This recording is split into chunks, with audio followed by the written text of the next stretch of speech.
I ain't the kind of wear a tie, but I'm not from 9 to 5. I tried that life but said goodbye. I'm not always polite, but I get the job done. Who says the work can never be fun? I'm simply unprofessional. Simply unprofessional. Yeah.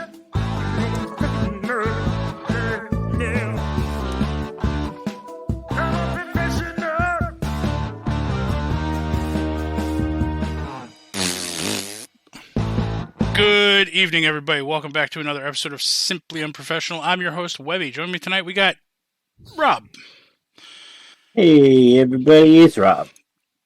And we have a very St. Patrick's Day filled Devin. Hey, everybody, it's Devin. How's it going? So Devin might be slightly inebriated this episode. No. We're going to hurry up and record this. It is St. Patty's Day, and he would like to get back out to the bar and drink some more. And I would like rest and relaxation. Sleep. That reminds me. I want to go to the bar. I don't know if it's going to happen. Oh, you can make it happen. You can make it happen. You're true. I don't live far. I can make it. I want to use this hour to sober up, then go back for round 2. There you go. This week, everybody, we are doing the continuation of the fighter subclass rankings. We're gonna try to get through all these classes here. We are going to get through these classes here. And last week, if you remember, we did the first half, ending on the champion. I was very surprised with how well the fighter as a class has been doing with their subclasses. Only one bad grade so far. And that's the Arcane Archer, because that thing is ass. Yep. Hot now, ass. Rob, out of the next set of ones, is there any that you do not have? I don't know what you have. I believe it's Gunslinger. I believe it's Gunslinger, Samurai, I Rune Knight, off. Okay. Psy Warrior, Eldritch Knight, and Echo Knight. No, not Psy Warrior. Oh, yeah, no, we have... No. Yeah, we had... I mean, that's what we're covering this time, is Gunslinger, Yeah. I do not Samurai, have Echo Knight. In order... Purple Dragon Knight, which we figured out was also one song that we did that had that was the name, Banneret. Banneret. I'm going to say in order, we're going to be covering the Echo Knight, the Eldritch Knight, the Gunslinger, the Psy Warrior, the Rune Knight, and the Samurai. Eldritch Knight, Gunslinger, Psy Warrior, Rune Knight, and Samurai. Very good, Devin. And I'm double checking, like I'm asking you. Yeah. Okay. So starting that wasn't like a drunk delay. That was me asking. Starting with the Echo Knight. All right. We're going to jump right through. This is one that you said you don't have, Rob? Echo Knight I don't have, but Devin I posted it. All right. Well, I will read Echo Knight. You don't trust me? To start off. You don't trust me? No, I'm not saying I don't trust you. You think I'm too drunk to read Echo Knight? No, I'm going to give you... I just want to read Samurai because that's the one I want to play the most. All right, so Devin, Rob, me. Yeah, that'll work out fine. The way I have it, you'll be able to read Samurai. Okay. So I will do Echo Knight. Get back there now. You threw me off. So Echo Knight at 3rd level, you get Manifest Echo. You can use a bonus action to magically manifest an echo of yourself in an unoccupied space that you can see within 15 feet of you. This echo is magical, translucent, gray image of you that lasts until it is destroyed, until you dismiss it as a bonus action, until you manifest another echo, or until you're incapacitated. Your echo has AC of 14 plus your proficiency bonus, 1 hit point, and immunity to all conditions. If it has to make a saving throw, it uses your saving throw bonus for the roll. It is the same size as you, and it occupies its space. On your turn, you can mentally command the echo to move up to 30 feet in any direction, no action required. If your echo is ever more than 30 feet from you At the end of your turn, it is destroyed. You can use your Echo in the following ways. As a bonus action, you can teleport magically, swapping places with your Echo at the cost of 15 feet of movement, regardless of the distance between the two of you. When you take the attack action on your turn, any attack you make with that action can originate from your space or the Echo's space. You make this choice for each attack, so you can alternate. And when a creature that you can see within 5 feet of your Echo moves at least 5 feet away from it, you can use your reaction to make an opportunity attack against the creature as if you were in the Echo space. Also, at 3rd level, you get Unleash Incarnation. You can heighten your Echo's fury. Whenever you take the attack action, you can make one additional melee attack from your Echo's position. You can use this feature a number of times equal to your Constitution modifier, a minimum of once, and you regain all expended uses when you finish a long rest. So you're essentially just getting extra attacks off of that. That's nice. 7th level, you get Echo Avatar. You can temporarily transfer your consciousness to your Echo. As an action, you can see through your Echo's eyes and hear through its ears. During this time, you are deafened and blinded. You can sustain this effect for up to 10 minutes, and you can end it at any time, no action required. While your Echo is being used this way, it can be up to 1,000 feet away from you without being destroyed. 10th level, you get Shadow Martyr.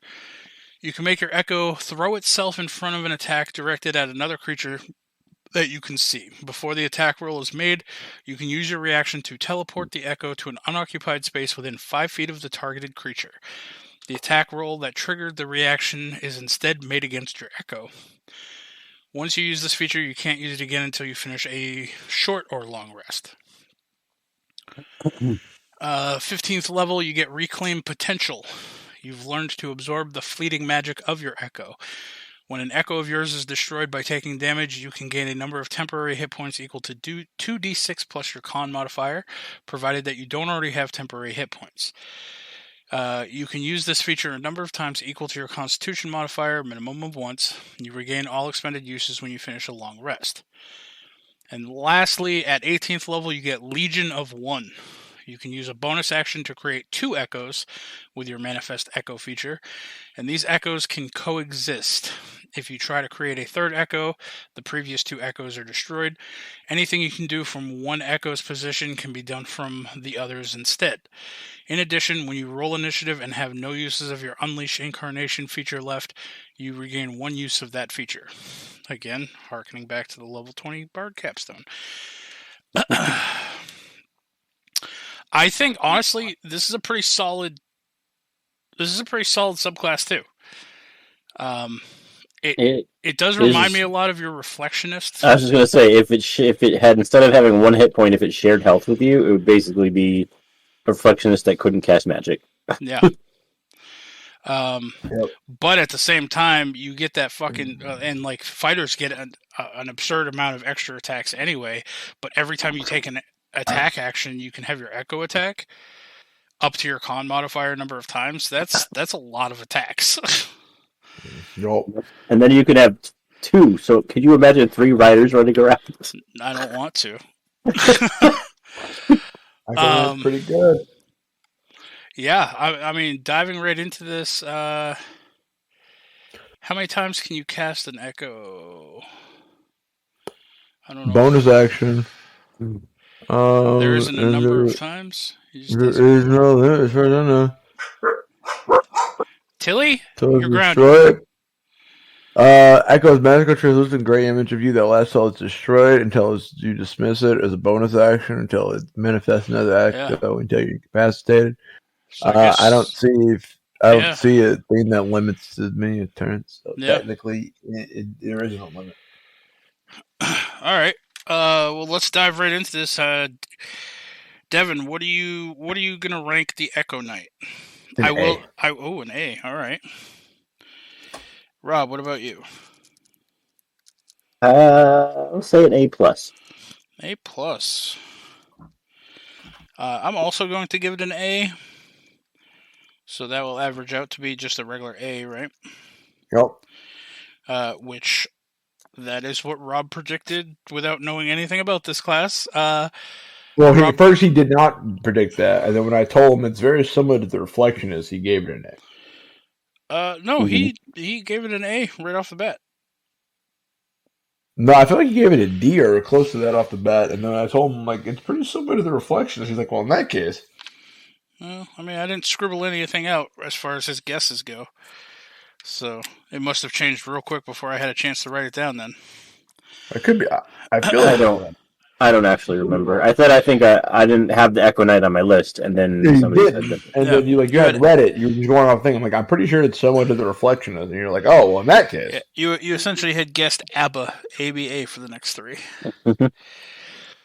Speaking of the next one, we have Eldritch Knight. Rob, why don't you read this one? Okay. Let me go back because I'm on the Echo Knight page. Eldritch Knight. So you gain spellcasting with the Eldritch Knight. At 3rd level, you augment to your martial prowess with the ability to cast spells. See spells rules for general rules, blah, blah, blah, blah. You learn 2 cantrips. You learn an additional wizard cantrip of your choice at 10th level. Yeah, that's important to know. You learn 2 cantrips from the wizard spell list. Yep. The Eldritch Knight spellcasting table shows how many spell slots you have and can cast wizard spells at 1st level and higher.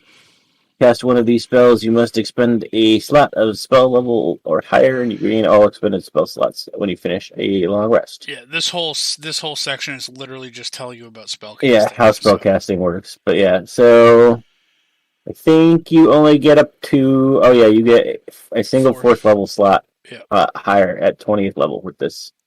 Because it's not even a half caster, it's like a quarter caster. Yeah. At 3rd level...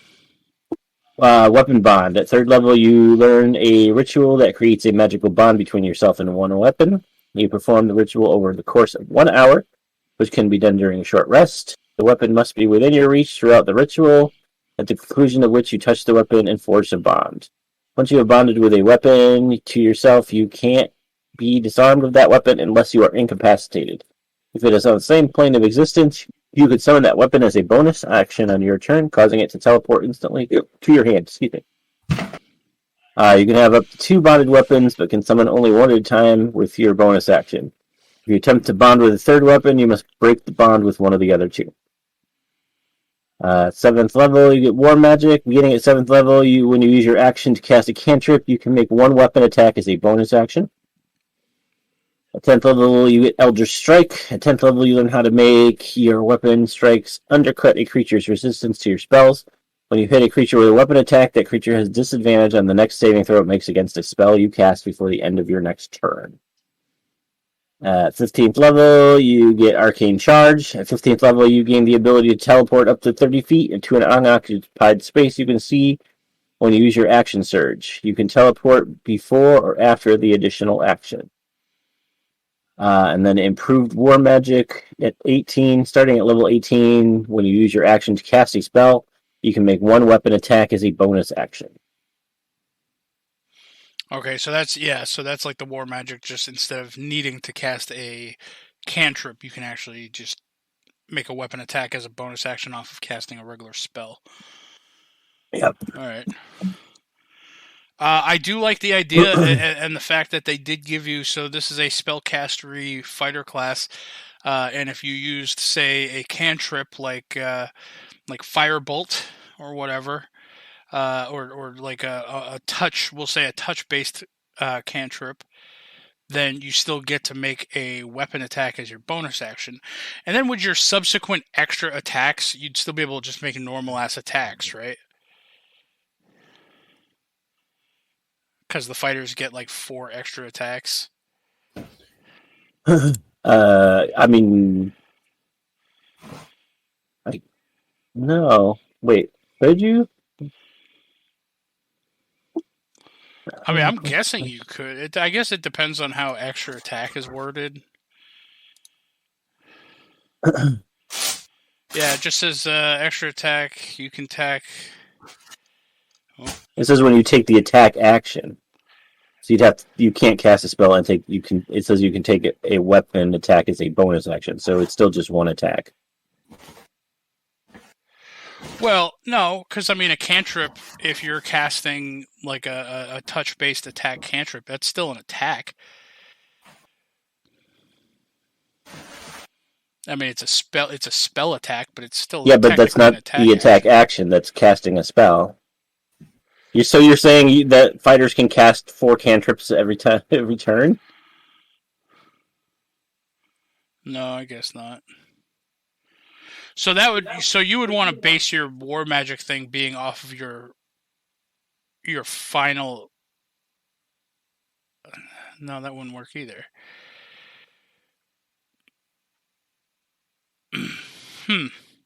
I feel like you're losing out on a lot of attacks then. Yeah. I mean, you're basically sacrificing a lot of attacks to be able to do magic.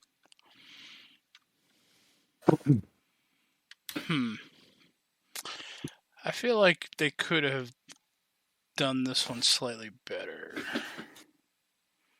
But, like, the Elder Strike thing would be good, because if you have 4 attacks or whatever, and it says when you hit a creature with a weapon attack, like, you could strike 4 creatures, separate creatures with your attacks, and then they all have disadvantage against, like, a fireball. Next level, next turn, but... Oh, yeah, that's true. Although it has to be a spell that you cast, right? Yeah. Yeah, they could get wizard spells. I'm assuming fireball they could get. All right. Well, where would you rank this one, Rob? I don't know if I'm overly impressed with this one. Yeah, I'd probably say B-. B-. All right. Just because, like you said, you're basically sacrificing your ability to attack multiple times for casting magic. Right. So, Devin, what about you, bud? I'm kind of in the same boat, a B-, only because when I read this, it's like, oh, it's an arcane paladin, but I'd rather just be a paladin. Right. Man, I'm gonna give this one a C. I'm not too keen on this one. I still think that balances out to being a B-. B-. Yeah, just about. Yeah. Yeah, it's kind of in between a B- and a C+, but yeah. Rich. Like I said, I've usually just been giving it, if 2 people rated the same thing, it gets the same grade. Right. It gets that grade. So, yeah, but what if 2 people vote A and 1 votes a D? You're still going to be like, well, it's an A. Right. I mean, to be fair, that could be majority rules kind of goes with that, only because if that person that gives it a D could just be their personal preference. Right. Like, oh, I don't like this. All personal preference. I mean, but like we're at least trying to take over one person. We're also trying to take our knowledge as DMs and our D&D knowledge. Right. And give I don't think I don't think either one of us like very wildly. I mean, me and Rob, we gave one of the subclasses both a grade that we gave them for what it was, and then a personal grade of like a D because we just as DMs didn't like it. Right, that was the Druid, the fucking the summoning one. Yeah, the I can't think of the name. Because I'm drunk. But yeah, that one. The moon. No, not Moon Knight. The moon. No, the dreams. Circle Dreams. The Dreams Druid. That one. So I mean, we can differentiate our personal feelings based off of still if it's a decent class. I think honestly, like looking at like the Banneret, we gave that one a B.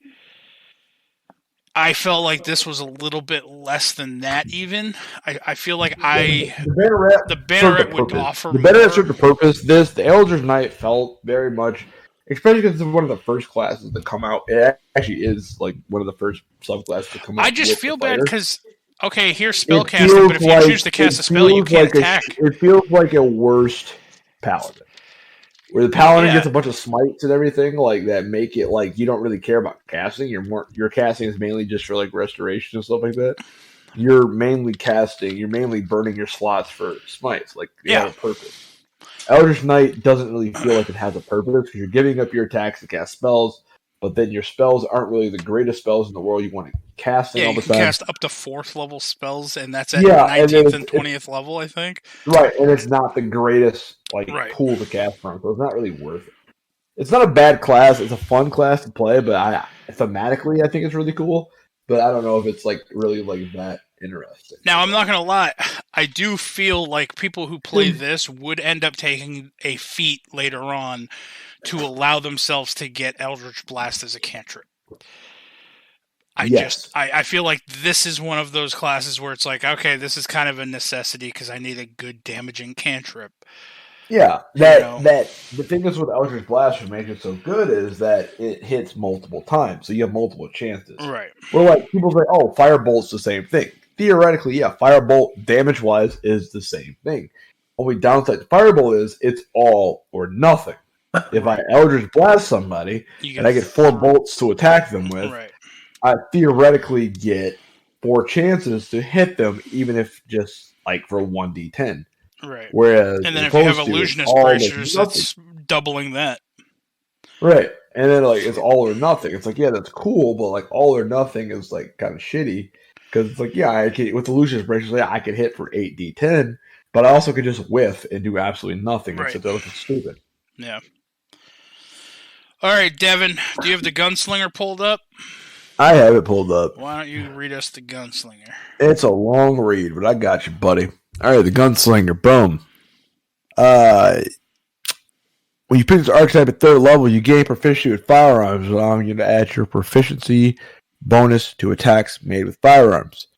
3rd level, you get Gunsmith. You gain proficiency with Tinkerer's tools. You may use it to craft ammunition at half the cost, repair damaged firearms, or even draft and create new ones. DM discretion. Some extremely experimental and intricate firearms are only available through crafting. You get Firearm Properties. Firearms are the new and volatile technology, and as such bring their own unique set of weapon properties. Some properties are followed by a number, and this number signifies an element of the property outlined below, in parentheses. These properties replace the optional ones presented in the Dungeon Master's Guide. Firearms are ranged weapons. Those properties are reload. The weapon can be fired a number of times equal to its reload score before you must spend 1 attack or 1 action to reload. You must have 1 free hand to reload a firearm. Misfire. Whenever you make an attack roll with a firearm and the dice roll is equal to or lower than the weapon's misfire score, the weapon misfires. The attack misses and the weapon cannot be used again until you spend an action to try and repair it. To repair your firearm, you must make a successful Tinker Tools check. DC equals to 8 plus the misfire score. If your check fails, the weapon is broken and must be mended out of combat at a quarter of the cost of the firearm. Creatures who use a firearm without being proficient increase the weapon's misfire score by 1. Explosive. Upon a hit, everything within 5 feet of the target must make a dex saving throw. DC equal to 8 plus your proficiency modifier or proficiency bonus. Plus your dex modifier, or suffer a 1d8 fire damage. If the weapon misses, the ammunition fails to detonate or bounces away harmlessly before doing so. Ammunition. All firearms require ammunition to make an attack, and due to their rare nature, ammunition may be near impossible to find or purchase. However, if materials are gathered, you can craft ammunition yourself using your Tinkerer's tools at half the cost. Each firearm uses own unique ammunition and is generally sold or crafted in batches listed below next to the price. Then it lists the weapons. You don't have to go through all of them. Can you just name off the names of the weapons? The palm pistol, the pistol, the musket, the pepper box, the blunderbuss, the bad news, the hand mortar, and then the hand mortar. Yeah. And those are just some.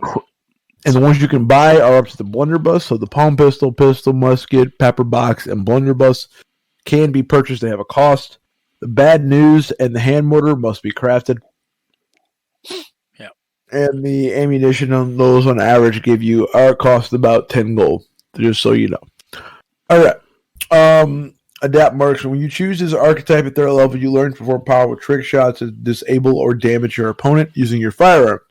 Trick shots. You learn 2 trick shots of your choice, which are detailed under the trick shots below. Many maneuvers enhance an attack in some way. Each use of the trick shot must be declared before the attack roll is made. You can only use 1 trick shot per attack. You learn additional trick shots of your choice at 7th, 10th, 15th, and 18th level. Each time you learn a new trick shot, you can also replace one trick shot you know with a different one. First trick shot is Grift, or Grit. That's not a trick shot. Okay, Grit. My bad. Mwah. You gain a number of grit points equal to your wisdom modifier, minimum 1. You regain 1 expended grit point each time you roll a 20 on a d20 for an attack with a firearm or dealing a killing blow with a firearm to a creature of significant threat.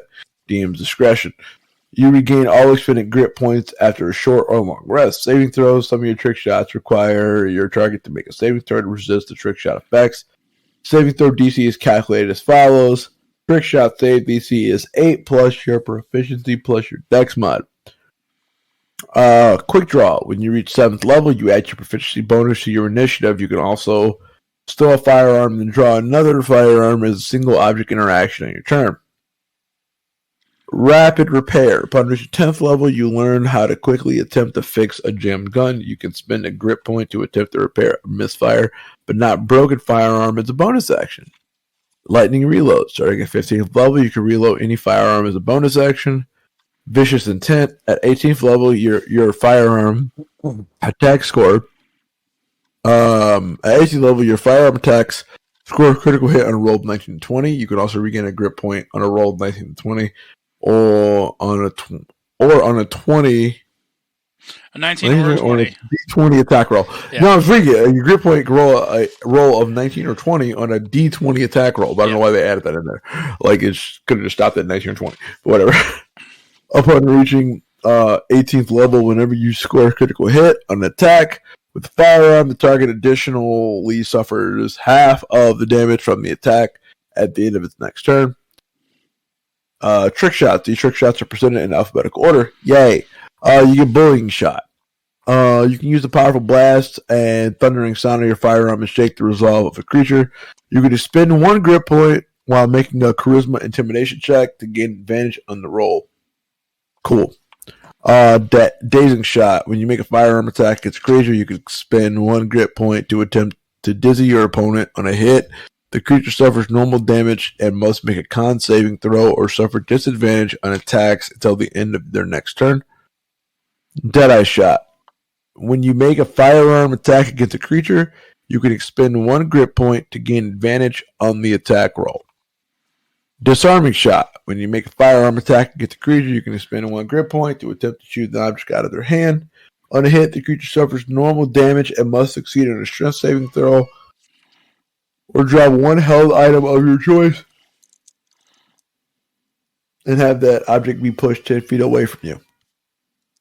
Forceful Shot. When you make an firearm attack against a creature, you can expend 1 grit point to attempt to trip them up and force them to back. On a hit, the creature suffers normal damage and must succeed in a strength saving throw or be pushed 15 feet away from you. Piercing Shot. When you make a firearm attack against a creature, you can expend 1 grit point and attempt to fire through multiple opponents. The initial attack gains a +1 to firearms misfire score. On a hit, the creature suffers normal damage, and you make an attack roll with disadvantage against every creature in the line directly behind the target within your first range increment. Only the initial attack can misfire. Violent Shot.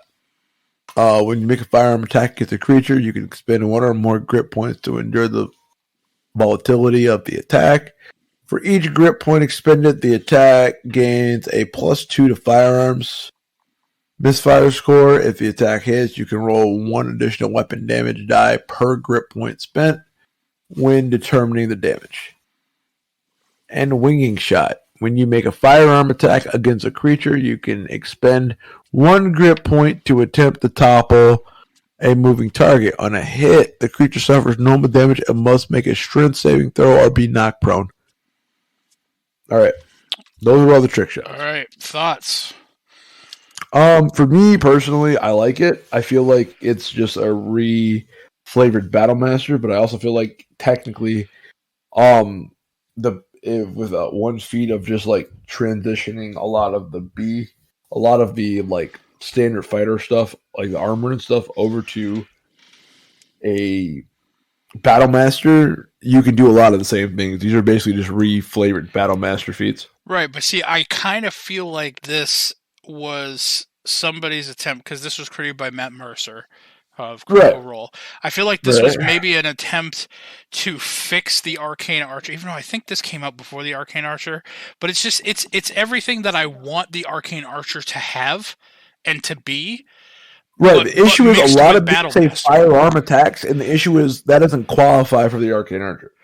No, I get that. No, I'm saying like all the things that I didn't like about the Arcane Archer, this seems to make are up fixed here, right? Except the issue is like if I still want to play an archer, you're gonna have to be. It's that classic, choice in WoW. If you're a hunter, do you want a firearm or do you want a bow?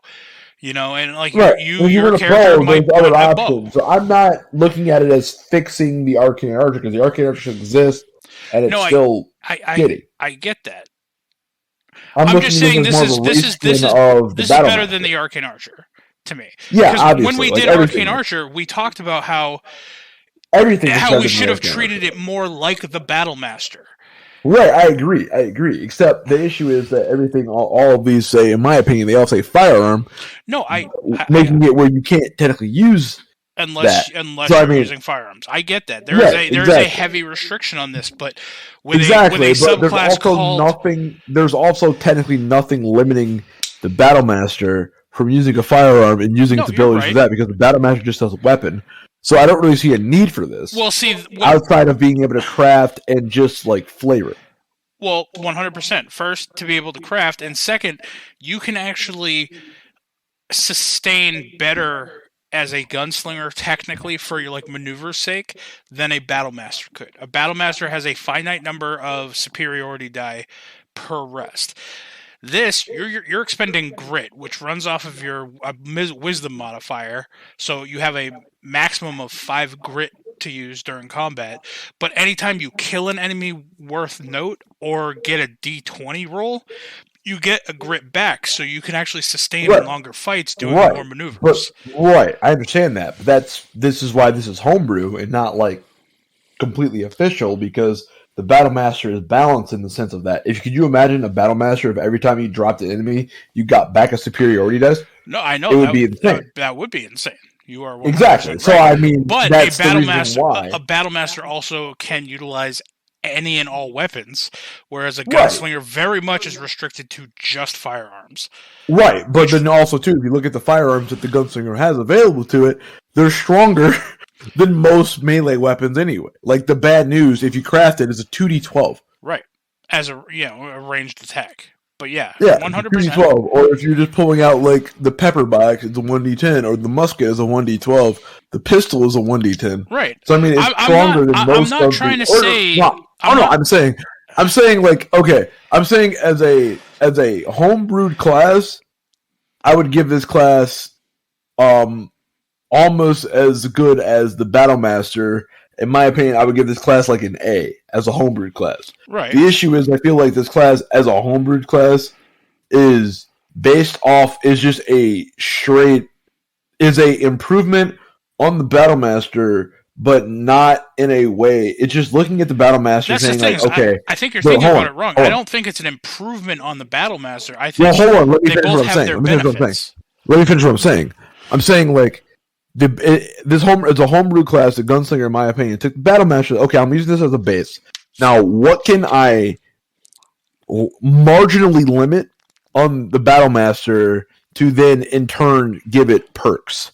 So it limited in the sense of, okay, all these abilities can only be used with guns, but then it gave it perks. The issue is the perks it gave it, in my opinion, outweigh the drawbacks of only being able to use guns. Because you're only going to, and this is the thing, you're only going to be interested in the Gunslinger if you want to make a gunslinger.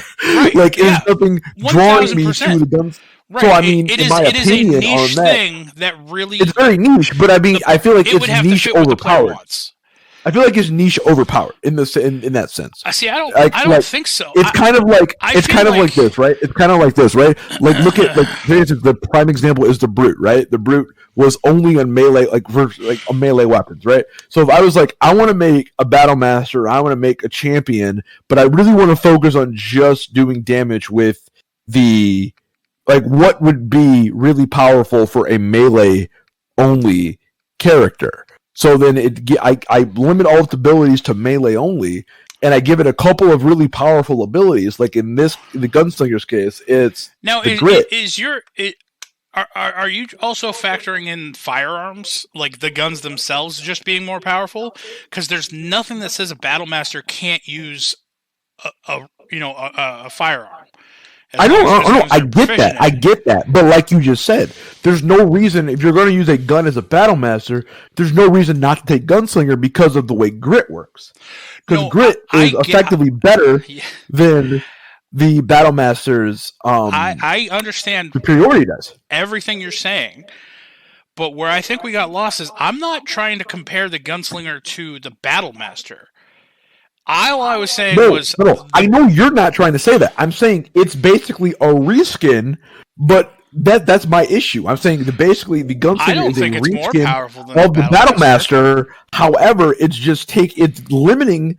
So basically the Gunslinger is a reskin of the Battlemaster, but limiting it to only using guns, but it's in justification of it being limited to only using guns, it boosted its superiority dice mechanic to be what grit dice are. That's my problem with the class. It's not a bad... It's fine. I just think... Ultimately, I think of... You took a class, you reskinned it, and then you nerfed it in one aspect, and then you made it more powerful to accommodate the nerf in one aspect. The issue was... It also has half the number of trick shots, or maneuvers. I mean, not really, though. Like, it has 1, 2, 3, 4, 5, 6, 7, but it also says 1, 2, 3, 4, 5, 6, it has 7. But if you realistically look at the trick shots or the trick shots versus the maneuvers, there are like 4 or 5 maneuvers that you never use. Like, you just never use them in an optimal situation. There are 23 maneuvers.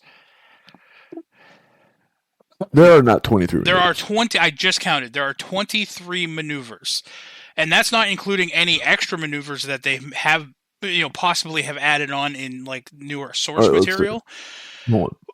So that is literally the Gunslinger has a third of the number of maneuvers that they can use, which I think also balances. You have what? Ambush 1, 2, 3, 1, 2, 3, 4, 5, 6. Also, the grit goes off of your wisdom, whereas superiority die are just given 4, right. And then you get 2 more. You have 23. Grit goes off your wisdom. You boost wisdom, but grit also recovers on a short rest versus a long rest, and you get it back and you kill. But. Well, first off, don't you get your maneuver dice, your superiority die on a short rest? Yeah, check. Finish a short or long rest. So, I mean, that's the same. But now the thing is like, as a fighter, like especially like a firearms, you're dealing with firearms. You're going to want a high dex score, right?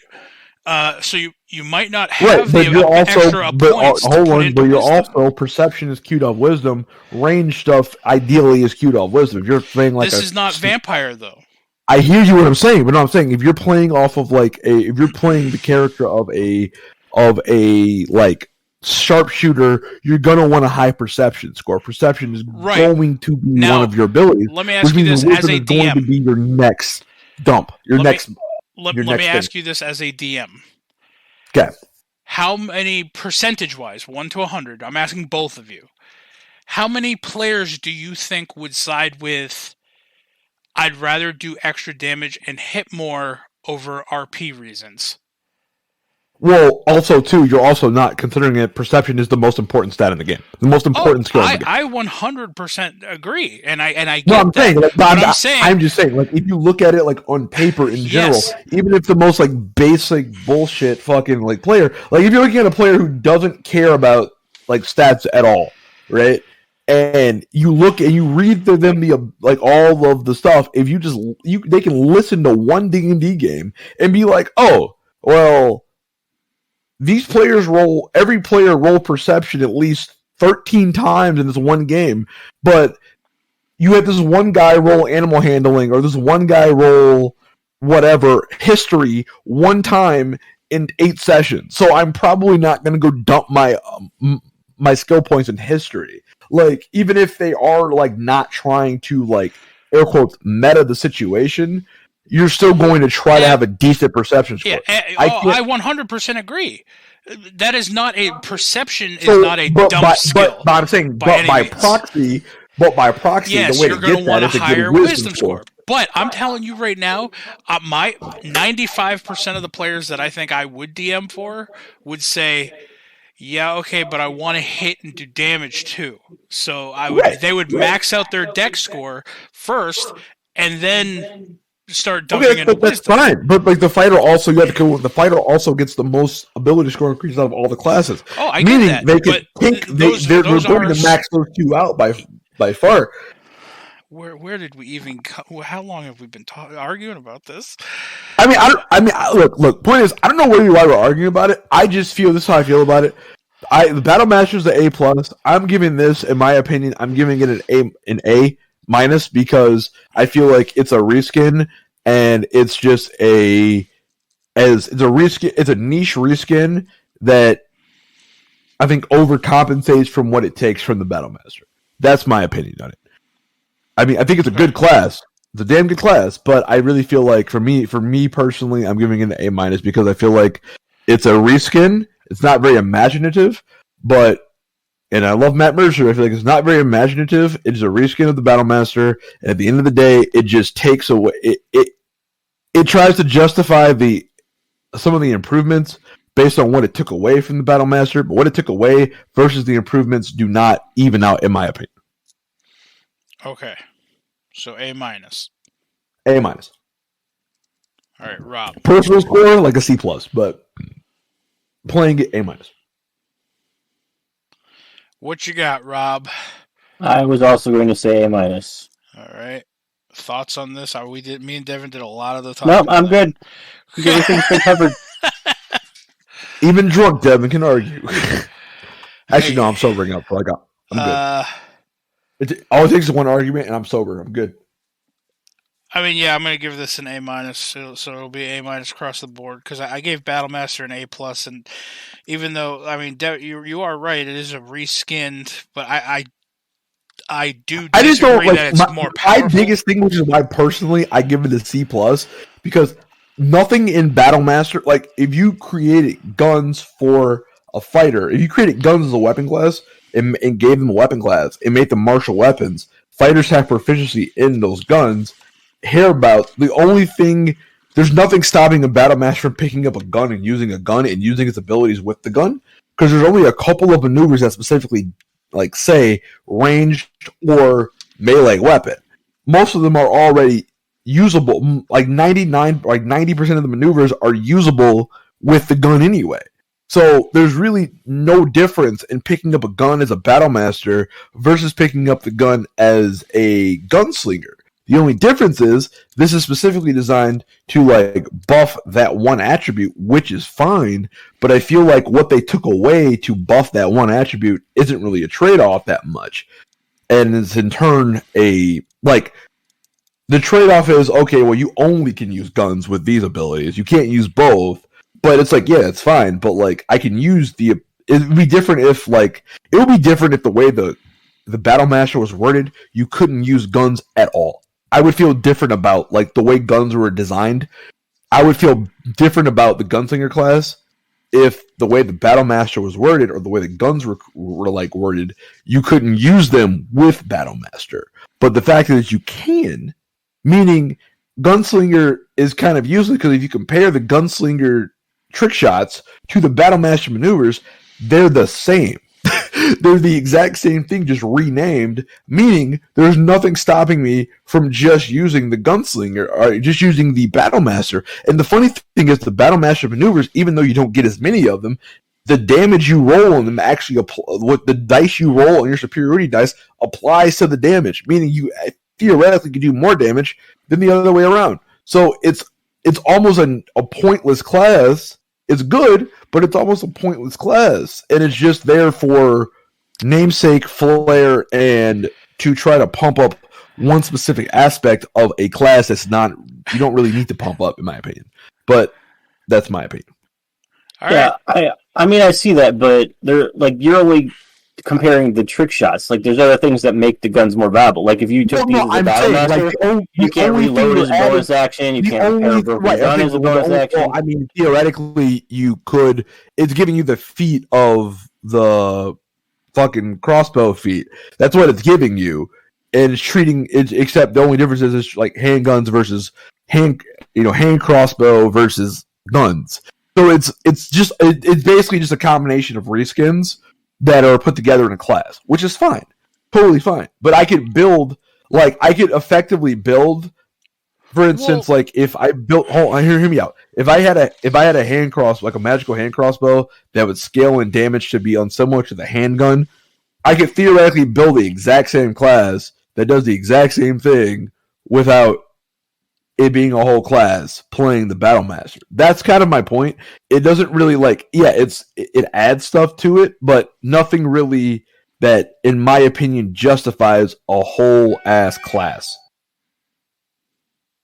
That's kind of where I'm at with that. It's something that adjusts the whole ass class, and I feel like what it did add, it added some stuff, but like the biggest thing about the Gunslinger is the trick shot. So yeah, that's worth talking about, and it's just a reskin of the Battle Master's maneuvers. But then you move to like what's air quotes like the fluff, like being able to reload on that. Well, that's just a reskin of another feat. And then you're moving on to like the most unique thing about it is being able to craft the guns and being able to craft the ammunition. But isn't something that draws you to an archetype something like, hey, we're going to give you this thing that is really similar to a feat, but you're not going to have to spend a feat. I'm not saying that's not a good thing for the class. I'm saying that in like at the end of the day, it is just I can't give this higher than an A- or a B+ or whatever, just because of the fact that even though, like it came from like a Matt Mercer or it came from like, to give you an idea, like, and this is like gonna sound like, and I'm not like attacking anybody, like hear me out, people. I feel like this class is like looked at as better than it is in a way because it came from Matt Mercer, but when you break this class down, it's legitimately just a reskin of Battle Master in 90% of the aspects. It's the same thing as if I sat down with you, Webby, and sat here and said, hey, you know what? I have an idea. Like, I want to let's keep the Battle Master, but let's trick it out for throwing knives. Like, I want to make a fighter that, like, throws knives. So let's trick this out. I 100% made this character, and I can never play him. I play him in Rob's game. I killed an innkeeper. It was all about being a throwing knife person. Right. No, I'm saying, but like you could legitimately just work that out, and like, well, this doesn't work with that. Oh, so don't get me wrong. I would much rather. I plan on going. So I'm just saying, like, legitimately, that's really what it is. Like, it's not a lot that went into. There's not a whole lot that went into this class being made. That's kind of where I'm at. It's not a whole lot in this class being made. It's kind of the same. Like, if you were playing this class as whatever, and then like you ported, Webby, like let's say you were playing a gunslinger, right, for a couple of games, and you moved, your DM had a heart attack and died or some shit, whatever, who cares? Your DM no longer is on the table, and you come in, he's like, hey, no homebrew. So then you had to move your character to a Battle Master. There's not a whole lot your character was doing that you're gonna miss at the table. Like, there may be one or two things you're like, oh man, I used to be able to do that as a gunslinger, but there's nothing you're really going to be like, oh well, I used to be able to do this, but I can't do that anymore at all. Like, there's nothing you're going to sit there and be like really like broken up over that you're really missing. That's my point. We're like kind of like if like for instance if like imagine if the Echo Knight didn't exist, Rob, and you were playing the Reflectionist.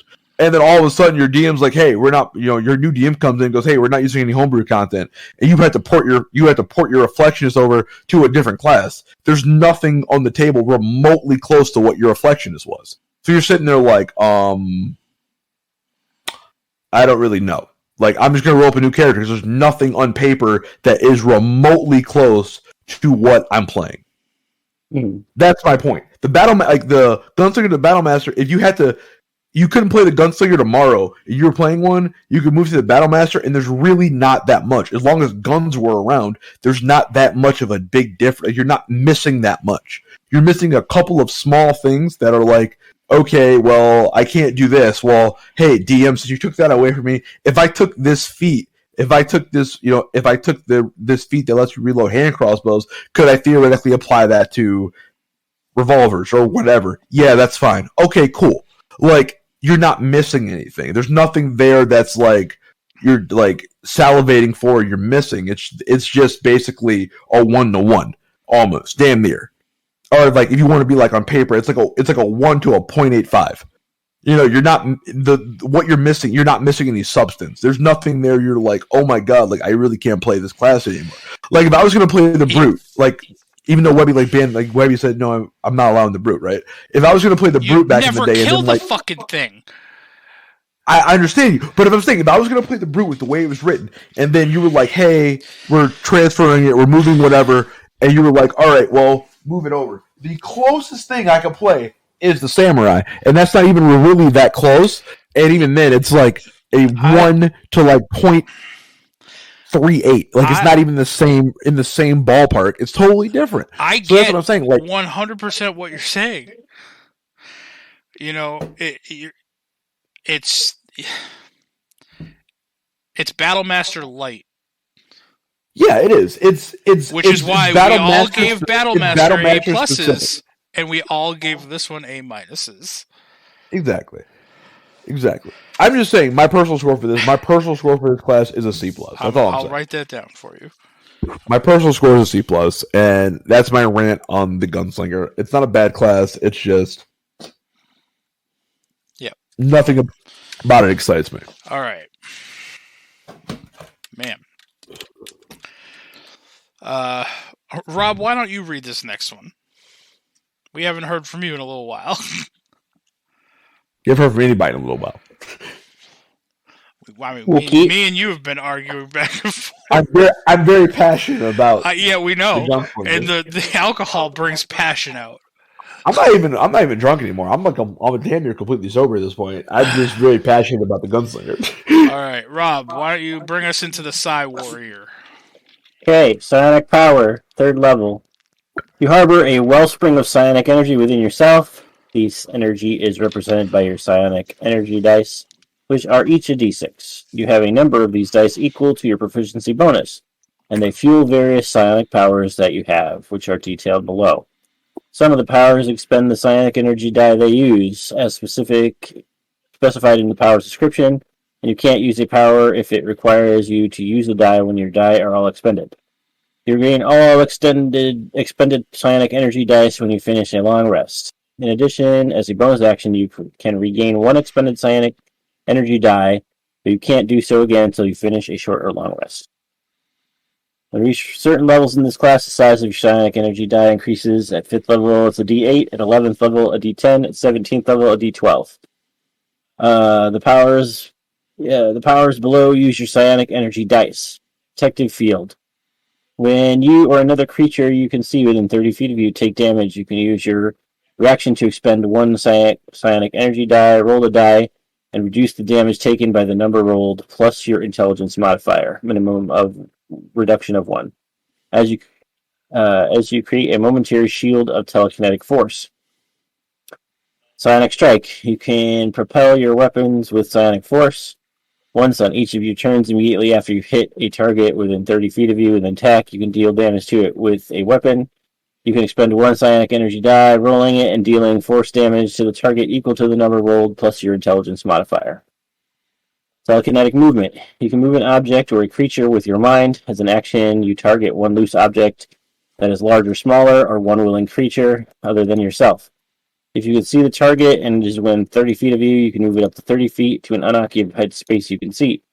Alternatively, if it is a tiny object, you can move it to or from your hand.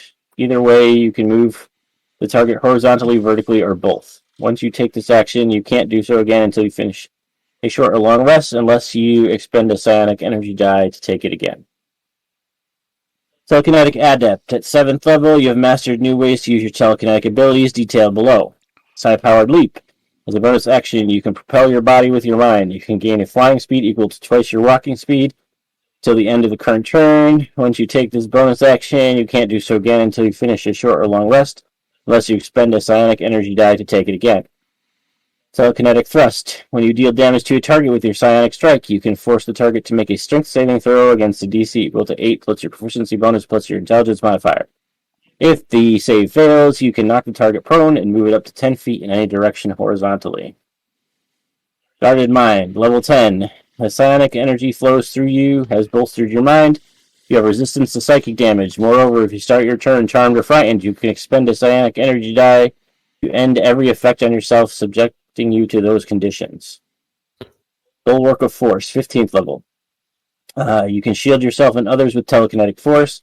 As a bonus action, you can choose creatures, which can include you, that you can see within 30 feet of you, up to a number of creatures equal to your intelligence modifier, minimum of 1 creature. Each of the chosen creatures is protected by half cover for 1 minute or until you're incapacitated. Once you take this bonus action, you can't do so again until you finish a long rest, unless you expend a psionic energy die to take it again. Telekinetic Master, 18th level. Your ability to move creatures and objects with your mind is matched by few. You can cast the telekinesis spell requiring no components, and your spellcasting ability for the spell is intelligence. On each of your turns, while you concentrate on the spell, including the turn when you cast it, you can make 1 attack with a weapon that is a bonus action. Once you cast a spell with this feature, you can't do so again until you finish a long rest, unless you expend a psionic energy die to cast it again. All right.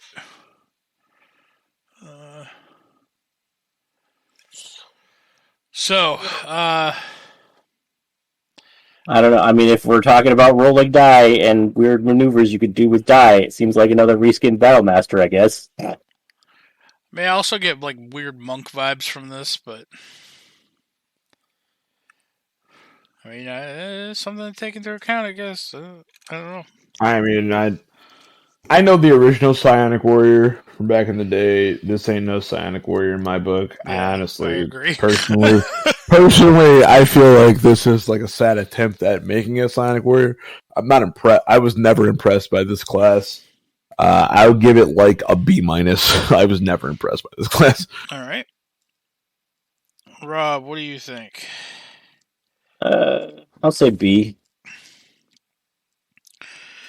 All right. For the same exact reason as Devin, I grew up playing 2nd edition, AD&D, and man, this is nothing compared to the psionics that they had in previous editions of things. So I was very kind of underwhelmed. I do like some of the things that they can do in this class or archetype, but not enough. So I'm actually going to give it a C. Well, B-. Rob, what'd you get? A B. B. So C, you had the C- or C, Webby? Just a C. C. Probably like a B+. A B-, a B- and a B. It would still be around a B-. It'd be like a C+, B- area. I'll give it the benefit of the doubt and give it a B-. All right, I'll go B-. B-.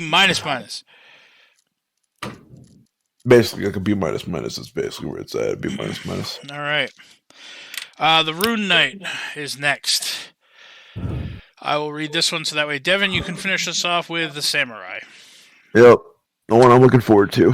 So, Rune Knight, bonus proficiencies at 3rd level. You gain proficiency with Smith's tools, and you learn to speak, read, and write Giant. 3rd level also, you get Rune Carver. You can use magic runes to enhance your gear. You learn 2 runes of your choice from among the runes described below. And each time you gain a level in this class, you can replace 1 rune you know with a different one from this feature. When you reach certain levels in this class, you learn additional runes as shown on the runes table below. So at 3rd, you learn 2, 7th, 3, 10th, 4, and finally at 15th level, you learn 5. Number of runes known. Whenever you finish a long rest, you can touch a number of objects equal to the number of runes you know, and you can inscribe a different rune into each of the objects. To be eligible, an object must be a weapon, a suit of armor, a shield, a piece of jewelry, or something else that you can wear or hold in hand. Your rune remains on an object until you finish a long rest, and an object can bear only one of your runes at a time. The following runes are available to you when you learn a rune. If a rune has a level requirement, you must be at least that level in this class to learn that rune. If a rune requires a saving throw, your rune magic save DC equals 8 plus your proficiency bonus plus your constitution modifier. Hoy. Cloud Rune. This rune emulates the deceptive magic used by some cloud giants. While wearing or carrying an object inscribed with this rune, you have advantage on Dex, sleight of hand checks, and charisma deception checks. In addition, when you or a creature you can see within 30 feet of you is hit by an attack roll, you can use your reaction to invoke the rune to choose a different creature within 30 feet of you other than the attacker. The chosen creature becomes the target of the attack using the same roll. This magic can transfer the attack's effects regardless of the attack's range. Once you invoke this rune, you can't do so again until you finish a short or long rest. Fire Rune. This rune's magic channels the masterful craftsmanship of giant smiths. While wearing or carrying an object inscribed with this rune, your proficiency bonus is doubled for any ability check you make that uses your proficiency bonus or your proficiency with a tool. In addition, when you hit a creature with an attack using a weapon, you can invoke the rune to summon fairy shackles. The target takes an additional 2d6 fire damage, and it must succeed on a strength saving throw or be restrained for 1 minute. While restrained by the shackles, the target takes 2d6 fire damage at the start of its turns. The target can repeat the saving throw at the end of each of its turns, banishing the shackles on a success. Once you invoke this rune, you can't do so again until you finish a short or long rest. Frost Rune. This rune's magic evokes the might of those who survive in the wintry wilderness, such as frost giants. While wearing or carrying an object inscribed with the rune, you have advantage on wisdom animal handling checks and charisma intimidation checks. In addition, you can invoke the rune as a bonus action to increase your sturdiness. For 10 minutes, you gain a +2 bonus to all ability checks and saving throws that use strength or constitution. Once you invoke this rune, you can't do so again until you finish a short or long rest. Stone Rune. So many runes. This rune's magic channels the judiciousness associated with stone giants. While wearing or carrying an object, blah, blah, blah, you have advantage on wisdom, insight checks, and you have dark vision out to a range of 120 feet. In addition, when a creature you can see ends its turn within 30 feet of you, you can use your reaction to invoke the rune and force the creature to make a wisdom saving throw. Unless the save succeeds, the creature is charmed by you for 1 minute. While charmed in this way, the creature has a speed of 0 and is incapacitated, descending into a dreamy stupor. The creature repeats the saving throw at the end of each of its turns, ending the effect on a success. You have to re-up it with a short or long rest, just like all the other ones, and all the next ones. Hill Rune, 7th level or higher. The rune's magic bestows a resilience reminiscent of a hill giant. While wearing or carrying the object that bears the rune, you have advantage on saving throws against being poisoned, and you have a resistance against poison damage. In addition, you can invoke the rune as a bonus action, gaining resistance to bludgeoning, piercing, and slashing for 1 minute. Once you invoke this rune, you can't do so again until you finish a short or long rest. That just says bludgeoning, piercing, and slashing damage. It doesn't say from non-magical things. Throwing that out there. Storm Rune also need to be 7th level or higher. Using this rune, you can glimpse into the future like a storm giant seer. While wearing or carrying an object inscribed with this rune, you have advantage on intelligence arcana checks, and you can't be surprised as long as you aren't incapacitated. In addition, you can invoke the rune as a bonus action to enter a prophetic state for 1 minute or until you're incapacitated. Until that state ends, when you or another creature you can see within 60 feet of you makes an attack roll, a saving throw, or an ability check, you can use your reaction to cause the roll to have advantage or disadvantage. While you invoke this rune, you can't do so again until you finish a short or long rest. Oh god, those were just the runes that you get to choose from. 3rd level, you get Giant's Might. You have learned how to imbue yourself with the might of giants. As a bonus action, you magically gain the following benefits, which last for a minute. If you are smaller then large, you become large, along with anything you are wearing. If you lack the room to become large, your size doesn't change. You have advantage on strength checks and strength saving throws, and once on each of your turns, one of your attacks with a weapon or an unarmed strike can deal an extra 1d6 damage to the target on a hit. You can use this feature a number of times equal to your proficiency bonus, and you regain all expended uses of it when you finish a long rest. 7th level, you get Runic Shield. You learn to invoke your rune magic to protect your allies. When another creature you can see within 60 feet of you is hit by an attack roll, you can use your reaction to force the attacker to reroll the d20 and use the new roll. You can use this feature a number of times equal to your proficiency bonus, and you regain all expended uses when you finish a long rest. 10th level, Great Stature. The magic of your runes permanently alters you. You gain this feature when you gain this feature, roll 3d4. You grow a number of inches in height equal to the roll. Moreover, the extra damage you deal with your Giant's Might feature increases to 1d8. 15th level, Master of Runes. You can invoke each of your rune. You can invoke each rune you know from your Rune Carver feature twice rather than once, and you regain all expended uses when you finish a short or long rest. And lastly, at 18th level, you get Runic Judgment. Runic Juggernaut. You learn how to amplify your rune-powered transformations. As a result, the extra damage you deal with the Giant's Might feature increases to a d10. Moreover, when you use this feature, your size can increase to huge, and while you are that size, your reach is increased by 5 feet. Oofta. I feel like that was a very long one. Yeah. So this just, a lot, does this sound like an artificer? I don't know much about artificers, but they infuse stuff. The initial abilities of the runes, like giving you advantage and stuff, sound a lot like artificer imbuements, but they can't do any of those things that are listed. So, and then the activation is all different too, activating the runes. But. Gotcha. I will say, coming out of the gate, I really like this archetype thematic, like thematically. Thematically, this archetype drew me in thematically, and then on paper, once I looked at it, I'm like, I don't know if I like it a lot, but it's one I definitely want to play around with and try out. Yeah, it's one of those ones where it's like, all right, if I make a character, because I don't have any fighters that I've actually played, I'm probably going to make a Battle Master. If after that, I would probably toy around with this, like you said, and I wouldn't mind playing it just to kind of figure things out.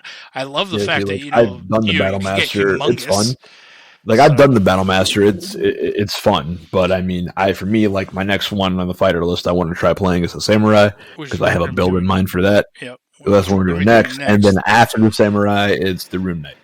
No, we just did the Rune Knight. No, I'm saying what I want in order of operations. Yeah. Gotcha. The order of operations here, I want to play a Samurai because I already have a build in mind for that. And then once I do that, it's the Samurai. I would want to play a tiny creature, like Glimmer or Pebbles. Yeah. Just so that they would grow to gargantuan or whatever the hell it is. Yeah, you can grow to huge. Huge, yeah. Yeah. No, that would be fun.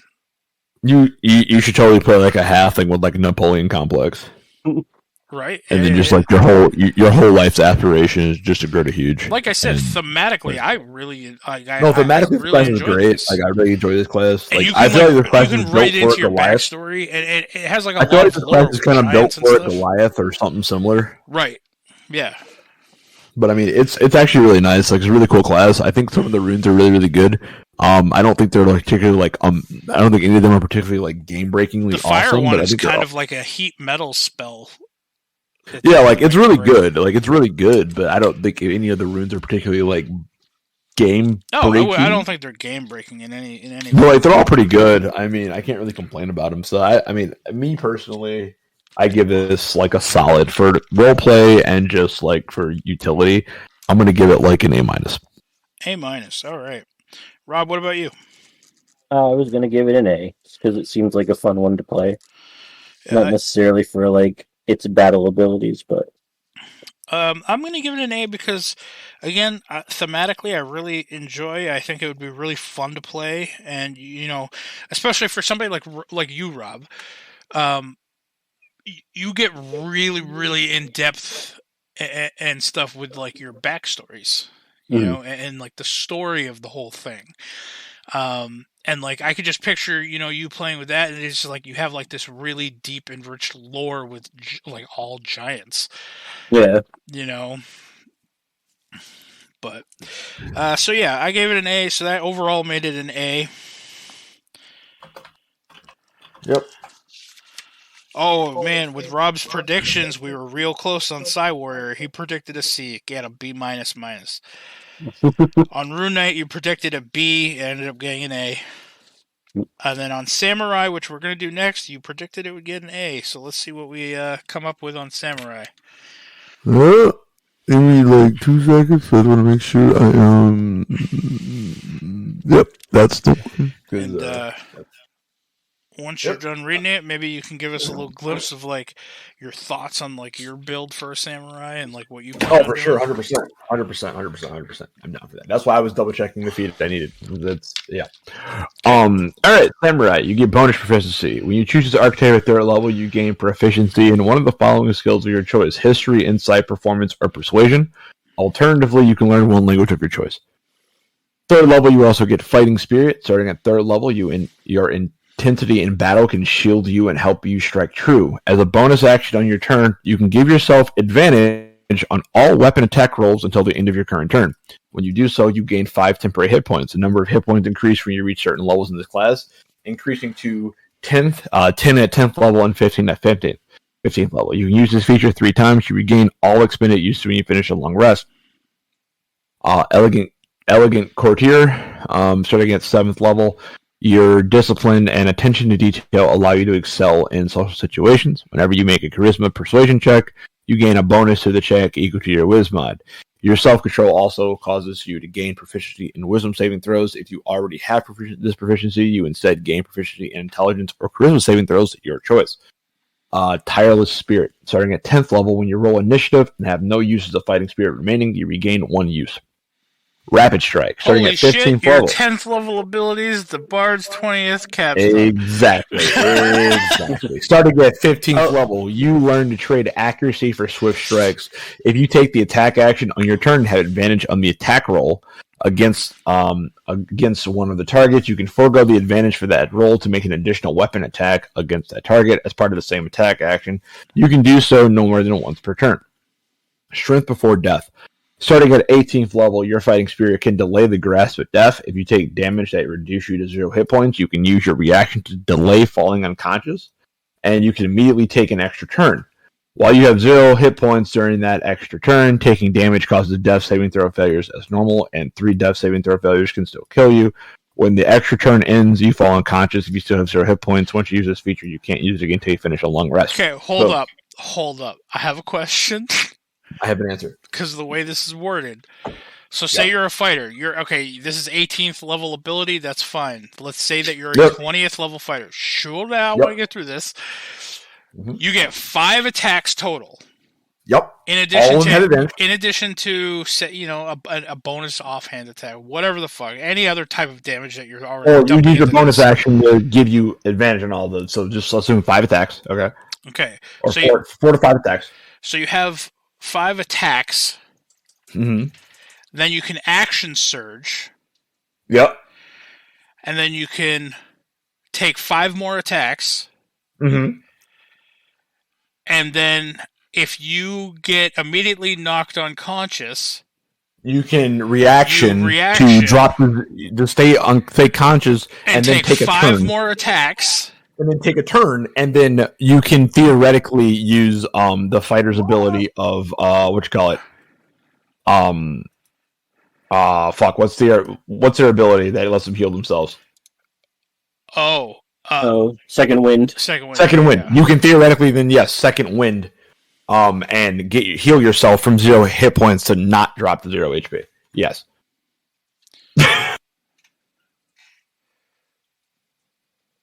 Yes. Okay, and because the trigger for this is it's on the enemy's turn, they knock you out, you cast your reaction, you take an immediate turn, so that's 5 more attacks. Yeah, you can immediately take an extra turn, so you can theoretically circumvent what they're doing. Yeah. And because of Action Surge at 17th level, you can use it twice before a rest, but only once on the same turn. Now it's the enemy's turn still, so you Action Surge for 5 more attacks. Yes. That's literally say if you're lucky enough to get knocked now, unconscious you want on the me following turn. Do you want me to break down this build? Attacks. Do you want me to still break down this build? You know what's hilarious about all this? There's a less forgotten feat if you're an elf hasted, or a half an elf. extra melee attack. And then there's also a less forgotten feat if you are an elf or a half elf called Elven Accuracy, which gives you a +1 in Dex, Intelligence, Charisma, or Intelligence, or Dex, Intelligence, Wisdom, or Charisma, and you can re-roll 1 attack roll if you have advantage. That is not it does not cost you anything, and it is not once per turn. Meaning, if you bonus action and give yourself advantage on all of your attacks, you technically have double advantage on every attack you make as a samurai. Right. You have double advantage. So theoretically, you can just roll 3 dice and take the best of the 3 dice. Unless you have something that gives you disadvantage, which then you only can roll. It negates out. You roll 1 dice. Yeah. Right. But other than that, you have 3 attack. You can roll 3 dice, take the best of which to attack. You can theoretically also do that. You can theoretically also take, because I was looking at building combining it with Rogue, and building kind of like a Ronin style build, which more like meant for like get in, attack, and get out kind of scenarios. Right. There's a lot you can do with this class. I actually really like this class, and I want to play around with it. If you're wanting to go rogue just for the essentially like bonus action, disengage, whatever thing. Well, no, not even just that. Just like there's also like great abilities to like having a rogue. Well, not even just that. Think about the rogue in the sense of, well, if you have advantage on an attack roll, you can trigger sneak attack. This gives you advantage on every attack roll. Right. Oh yeah, no, so, for sure. you can in legitimately... your turn, if you had the levels into rogue or whatever, you're not gonna end that turn unlucky enough to not get a single attack to go through. Yeah, no, there's no way. Like, so you're guaranteeing yourself damage, you're guaranteeing yourself sneak attack every single turn. You have the rogue advantages, you have disadvantages. Like, if I was going to, like, if Webby was sat down and said at this point, it's like, you know what, we're going to play like a super hard campaign. It's only 3 of you. You're going to play a dual class character. I would play dual class Dex-based samurai rogue. That's what I would play in a heartbeat. I mean, that'd be a fucking. That would be a deadly character. It would be Elven or half Elven, just so I could take the Elven accuracy feat. And it would be brutal. It would be absolutely brutal. And fighters get the most amount of ability scores or feats to begin with. So you have that extra cushion room of like, oh yeah, I'll take mobile because why not? I know. And then just throw in lucky for the fuck of it. So like if you happen to roll all 3 and you fuck up and miss, you take lucky and roll another die. Yeah. And if you miss 4 times in a row on an enemy, like it's just not meant to be. Right, yeah. I mean, so, dude, I don't know. Like, okay, this archetype has a lot going for it, and you know, it's a very basic class. There's not a lot to it, but like when you break it down, it's very straightforward, and it seems very strong. Yeah, it's very strong. This is what I was going to play. Remember when I asked, and I was sitting down and we were playing Crow's game. I was like, "Do you want me to play a barbarian or a fighter?" I was going to play this. Dude, I would have chosen you to play this. It would have been the samurai, or it would have been the barbarian. It was one of the two. I was like bouncing back and forth. Like I had the samurai built, and I'm like, It would have been funny because then we all would have actually been elves, and it would have been perfect. We could have all like worked. It would have been perfect. But it still worked out in the end. Like I still had a lot of fun playing my guy. But yeah. See, remind me. Well, yeah, I'll write down, and I want to talk to you about this character that I build. I want your opinion on it because I know you know a lot about fighters and the intricacies about them, and I want your honest opinion on a build that I was working on. All right. So I'll talk to you about that later. If not after the recording, then tomorrow. So, which I am off tomorrow, so that's fine. What would you rank this one then, Devin? I mean, obviously, thematically, it's It's a fucking great one. This is the thing. I do think what it does. I do think at what it does, it's A+. But I also feel like it is kind of a niche in the situation, meaning I'm gonna put it probably like an A. But I feel like it's an A+. It has A+ abilities, but it's limited in what it can do. All right, so you're giving it an A. Yeah, I mean, but to be fair, there's nothing actually limiting you here. For instance, let's say there's nothing limiting you here to doing range melee weapons. You could theoretically be a samurai archer, right? And fuck some shit up from range. Because as the Fighting Spirit says, as a bonus action, you can give yourself advantage on all weapon attack rolls till the end of your current turn. Yeah. It does not say melee; it just says weapon attack. So you can technically do that as a ranged. So it could be a ranged samurai and fuck some shit up. Yep. You totally can. And you give yourself advantage at range, which if you mix that with a rogue, it's even deadlier because you don't have to be next to the guy to get sneak attack. Right, yeah. Alright, so you can give yourself advantage at a range. So I mean, like, I really feel like samurai / rogue is like one of the greatest fucking multi-classes ever. My personal heart of hearts, this is like an S class, but in actuality, I'm going to give it like an A. It's just because I feel like it does one thing, but it does that one thing extremely well. Yeah.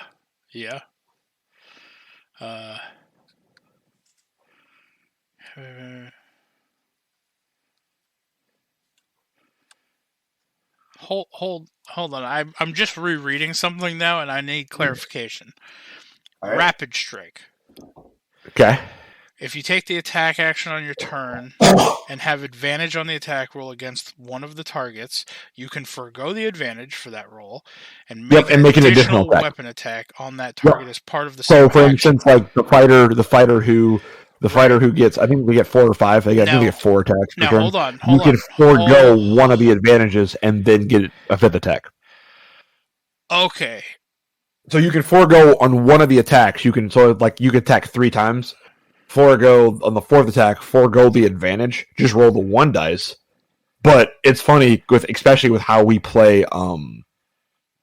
Because it's kind of like weirdly worded, but that's a DM question. I'm not really diving into that right now, but I'm just going to go off like basic. You would forego the advantage, roll the 1 die to hit, and then now my question though, and then basically you forego the advantage, and you get to roll. You get to then attack twice without advantage. You basically get to attack twice. Okay, so now here's my question, because I'm still confused. Okay. Because of the way it's worded, you can forego the advantage for that roll to make an additional weapon attack on that target as part of the same action. Yep. Now, yeah, okay, I get it now. It would only work on the first attack. Or whatever attack you forego the advantage on. If you're in the middle of Fighting Spirit... Right, but it wouldn't proc off of an extra attack. Because the extra attack is just an extra attack roll for having taken the attack action. It's not you taking an additional attack action, is it? No. If you take the attack action on your turn and have advantage on an attack roll against that target, extra attack. So it's only going to first. Well, extra attack stacks, which means it just says in attack. It doesn't. Any attack you make during the attack action, you can't, for instance, rapid strike on an opportunity attack because it's not taking an attack action. Right. Okay. I got it now. If you rapid strike during, you couldn't rapid strike during a opportunity attack that you so happen to have advantage on. You couldn't rapid strike during that and then attack that guy twice. All right. Yeah, but I was confused. During the attack action, in the attack that falls in the attack action, you can theoretically forego advantage to get an extra attack, which means ideally the fighter can attack as much as the monk, which the monk used to be able to attack was the most highest attack in the game at 5 attacks a game or per round. Well, now the fucking fighter can do the same thing. You actually can't use that on a opportunity attack. No, that's what I was saying. That's what I was saying. Like, you can't use rapid strike on an opportunity attack, but any other attack during the attack action you can. I know you can't use it on an opportunity attack. That's what I was saying. The Webby, you can't use it on it because you're not technically taking the attack action during an opportunity attack. Right. Okay. So Rob, what do you think about the samurai? I will give it an A. An A. I think it's gonna get A's across the board here, folks. Yeah. Because I am also gonna give it an A. Yeah. I do think Shrift Before Death is also really, really powerful, and if you could use that more than once per long rest, it would be busted. Because of the fact the fighter gets the ability of fucking second wind. So you could do your entire turn and then end your turn with a second wind and then be healed, which would then get procced the next turn and give you a second turn, and then it would be completely busted. But yeah, other than that, yeah. So it received an A. And Rob, you predicted it would get an A-. So, I mean, you're at least within the same letter. So, your predictions were pretty damn close. Pretty close. Guessing. God, guesswork. Yeah, and that was for really not having known anything about these ones, right? Yep. Yeah. All right. So, that was the second half of the fighter archetypes to finish off the fighter class. It's rounding out almost at the hour and a half mark, so why don't we wrap up here? Final thoughts on what was your... Oh, never mind. I can tell you guys what your favorite ones were. In order, I think it's the Battle Knight, the Battle Master, the Samurai, and the Rune Knight, and the Echo Knight are all... The Battle Master at A+, the Samurai, Rune Knight, and Samurai, Rune Knight, and Echo Knight all tied at A.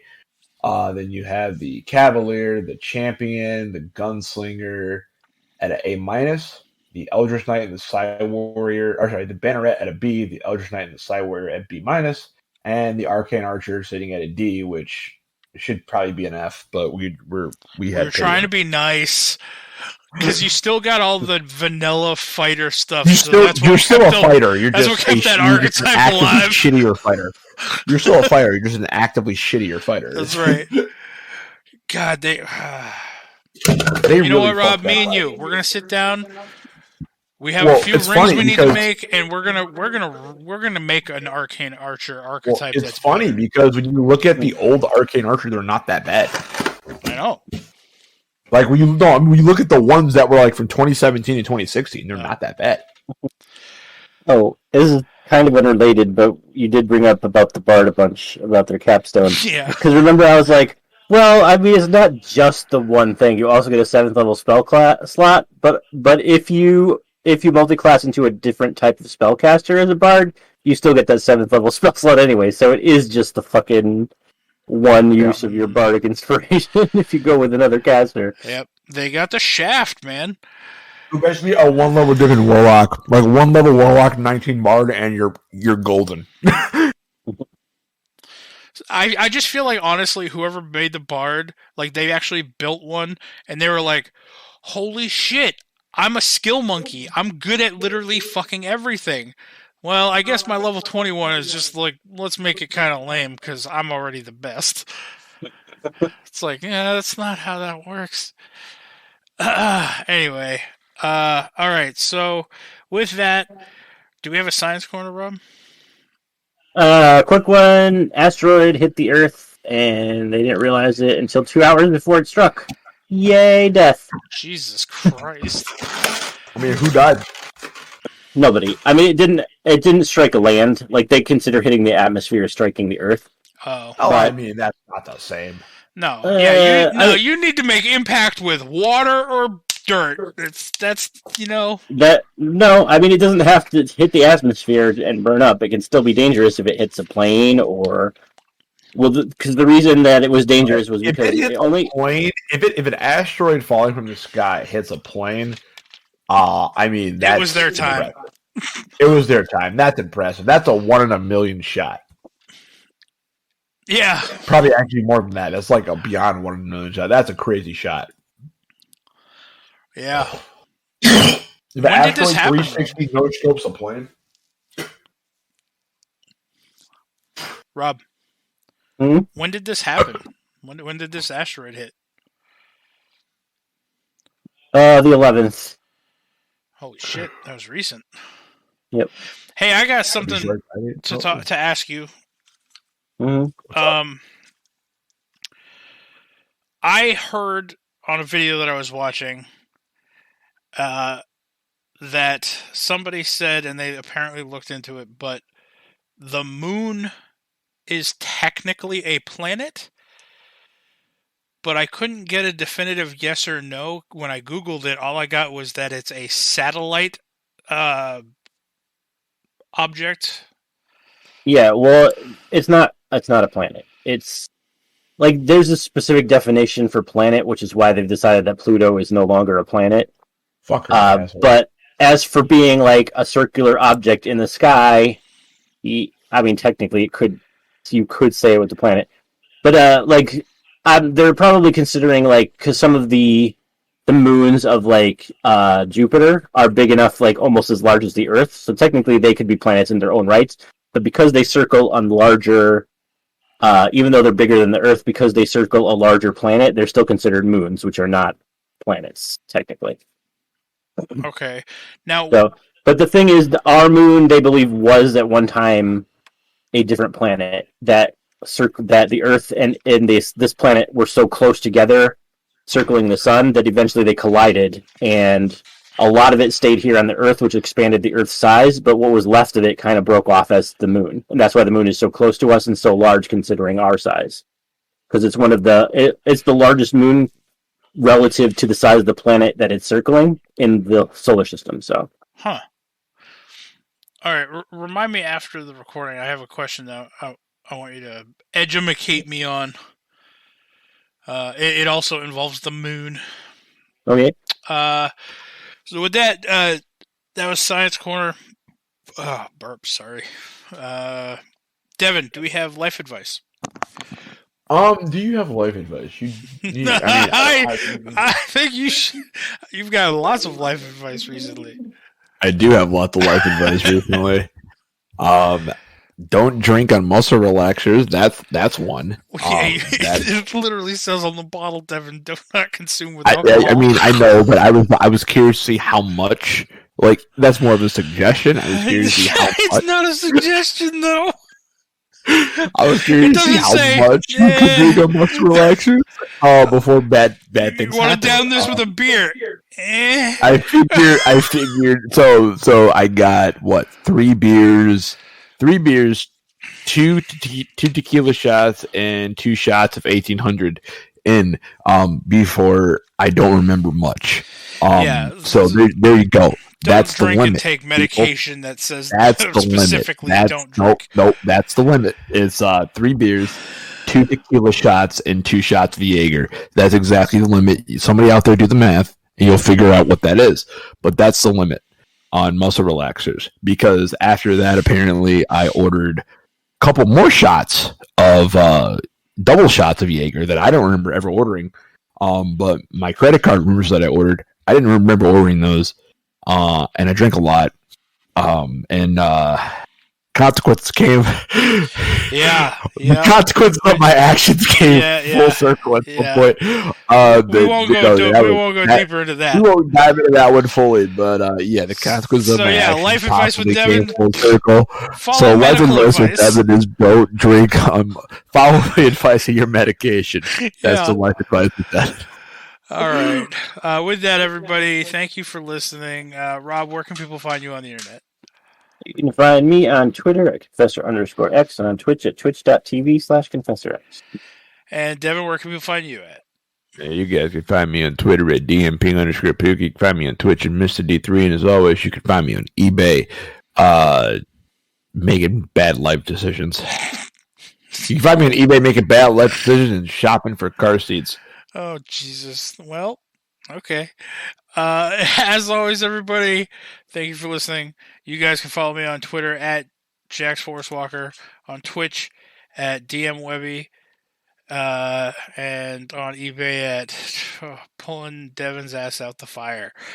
Thank you for listening, and fuck Booster Gold.